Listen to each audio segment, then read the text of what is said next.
Joining us now is Georgia Congressman Buddy Carter.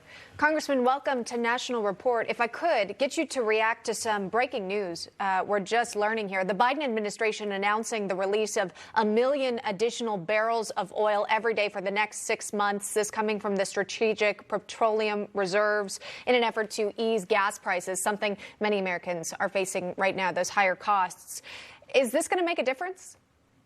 Well, it's going to make a minor difference, but let me tell you, that's not what the reserves are intended for. That's not why they are there. It's not to bring down the price of petroleum in our country. They're there for a specific reason in case we need them in an emergency.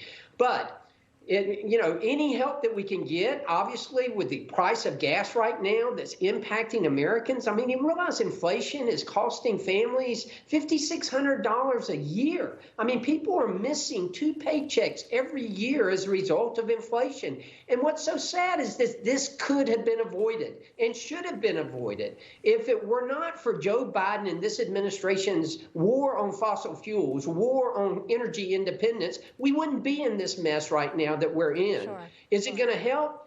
It's going to help a little bit, but not enough to make a significant difference. Well, let me ask a follow-up on that, because when you're tapping into these reserves here, you might see some sort of immediate response. But what's happening? What's being done to refill that need? Is there something that's filling the void, just in case a really tough situation were to happen where you would need to rely on that? That's exactly the point.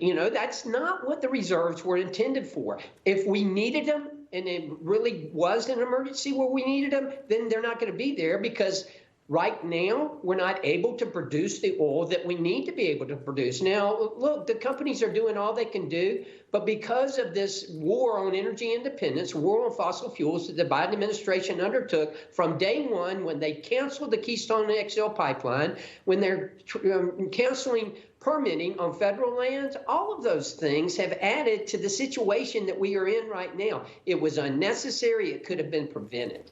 Yeah, NBC News kind of sent out a question about this for polls, about who do you blame the most for inflation? Kind of interesting responses that we noted for our viewers here. 38% blame President Biden and his policies, 28% blame COVID-19 pandemic, 23% blame corporations increasing prices, but really only 6% blame Russia's invasion of Ukraine. And as we've noted, Congressman, the price of gas was increasing prior to Russia's invasion of Ukraine. So there's just kind of some perspective there from the American public.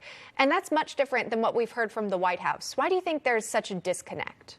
Well, they're just trying to pass blame and to divert blame. The responsibility lies with this administration. The poor policies that this administration has implemented have resulted in the situation that we see now. It goes to prove to you that elections have consequences, that policies have consequences. We are suffering the consequences of the policy of this administration right now. We're suffering the consequences of the last election with this president in office. Well, there's another policy that's about to be changed under this administration. That has to do with Title 42. It also deals with our southern border. I know you wrote an op-ed on this, saying Congress must come together and act on fentanyl. You're, of course, tying that back to the fentanyl that we've seen come across the southern border here. Tell me about the significance behind lifting Title 42 and how might this impact the surge of migrants crossing? Well, lifting Title 42 is going to do just the opposite of what we need to be doing. It's going to allow more people to come across, more illegal drugs to come across. Look, we have got an epidemic in this country right now with fentanyl. Over 100,000 people died last year as a result of overdoses, much of it attributed to fentanyl.